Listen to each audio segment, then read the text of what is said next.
grew up in a very traditional family in Albania. They allowed me to go to college, and there I fell in love. But my family wanted me to marry someone else, so my boyfriend and I ran away to Rome. And I rang my family, but they disowned me. In Rome, my boyfriend became a different person, not loving, saying I belonged to him, forcing me to perform sexual acts. Then one day, he left and never came back. Another man came to the hotel room with a gun and told me that he paid my boyfriend 3,000 euros for me, and that if I didn't go with him, he'd kill me. He moved me to the UK, and I was forced to have sex with whoever he told me to. So many different men in different flats. We were constantly being moved around. There was a number of girls with me, but no one from Albania, no one spoke my language. We lived in terrible, cramped conditions, and some of us got pregnant from the sex, and I was forced to see more and more clients in filthy bedrooms, and I had nowhere to go, no clothes except for the sex worker clothes.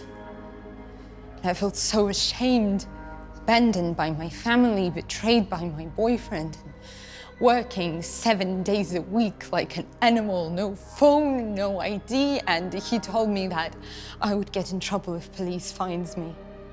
And then in January 2018, police raided the house, and I didn't even know which part of the UK I was in. They took me to the safe house, and I received medical attention for the injuries I received as a slave. Now I slowly start to rebuild my life.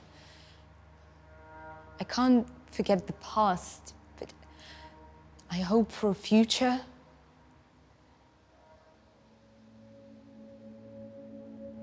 The extent of sexual exploitation and the extent of modern slavery happening currently in London is quite eye-opening. There are probably tens of thousands of people who are selling sex across the UK.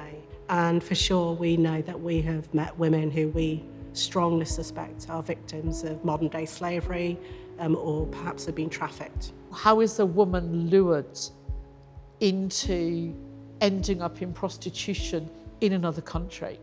Quite often what's happened is they've thought they were going for another sort of job and ended up being brought into prostitution. The extremes that exploiters and perpetrators of modern slavery go to is astonishing.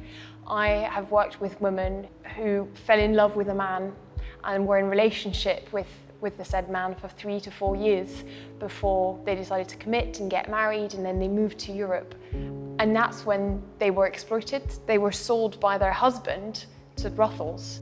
They aren't all from poverty. Some of them have come from what would be considered fairly wealthy families in their own countries, but they still manage to get duped into coming here and get exploited. Some have turned up and can speak 4 languages. I've also worked with a young woman, a survivor of sex trafficking, who holds a master's in chemical engineering. I've also worked with 2 women who had MBAs. Every story is different. The only way that slavery is going to end is if society as a whole gets together to do their bit, whether it's the public, the police, the government, charities, NGOs. We recognise that as a charity. Our teams may actually be among the first actually to suspect that we could be coming across somebody who is in a very difficult situation and needs speedy support.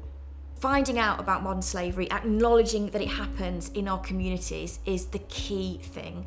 Firstly, just opening your eyes and knowing that this is happening to people around you. Look out for it on your high street, look out for it on your road.